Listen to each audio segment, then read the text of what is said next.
Hello, I'm James Morrow, and if you haven't heard yet, Donald Trump's Mar-A-Lago home in Florida has been raided by the FBI in what the New York Times has described as a dispute over 15 boxes of documents the former president was supposed to have handed over to the National Archives when he left office. Now, Democrats and, surprise, much of the media are convinced that this is the first step to seeing that the man they believe to be the greatest monster in American history being finally on the road to being fitted up for an orange jumpsuit.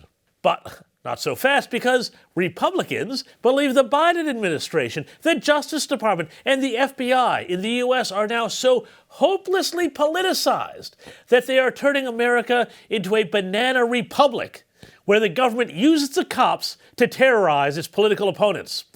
Well, who's right in all this? Let's find out as we go busting the narrative.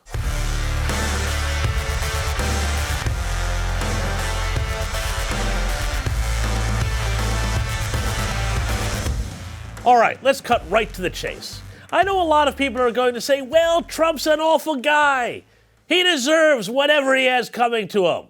But let's be frank. This whole raid stinks to high heaven. It is utterly, completely unprecedented.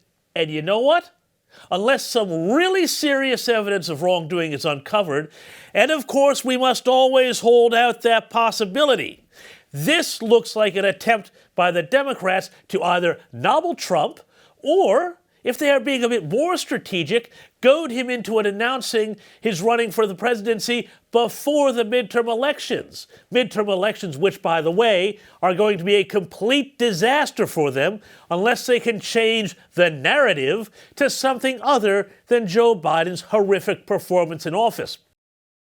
Now remember, Hillary Clinton never received anything like this sort of treatment when she was found to not only have dealt with classified information on a private email server in her basement, but was alleged to have also destroyed evidence to cover up what, let's be really frank about it, would for an ordinary American have been treated as a very serious crime. And given that the approval for law enforcement agents to knock on the door of any former commander-in-chief would have all but surely gone all the way to the Oval Office for sign-off, despite the White House's denials, does anybody believe that?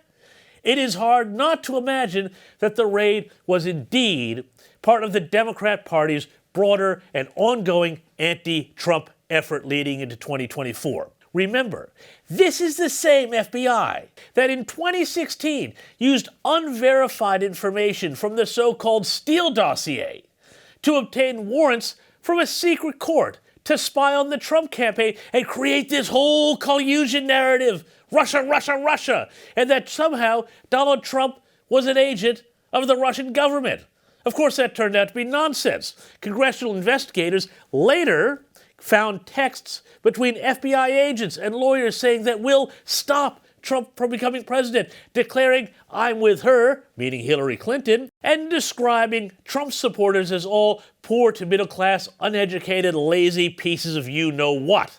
One whistleblowing FBI agent, William Barnett, would tell investigators that this and the subsequent special counsel investigation led by Robert Mueller was all part of indeed simply an effort to, yep, that's right, get Trump.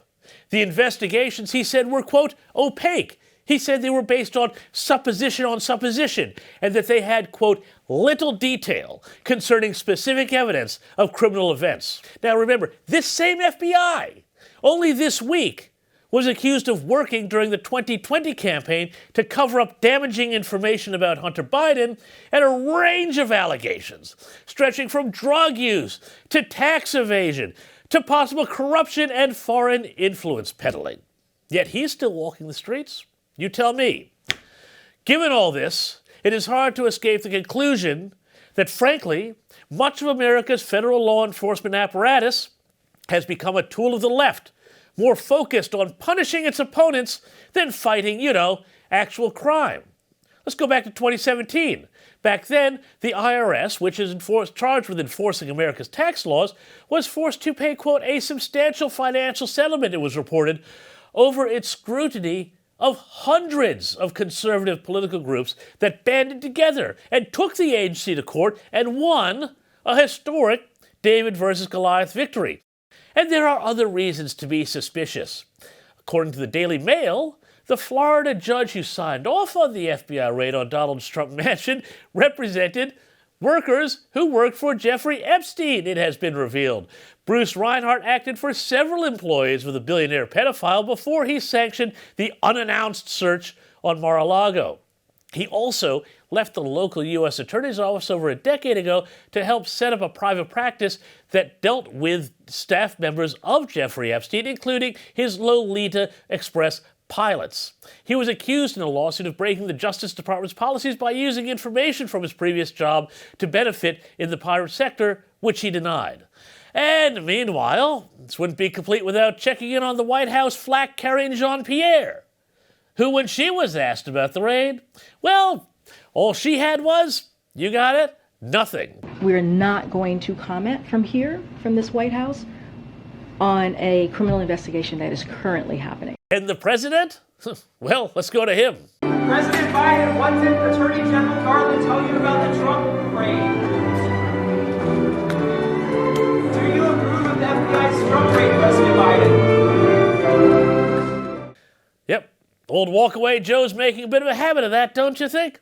Anyway, thanks for watching. I'm James Morrow, still walking the streets. To support this channel, please like, share, and subscribe below. And I'll see you next week for more Busting the Narrative. Bye-bye.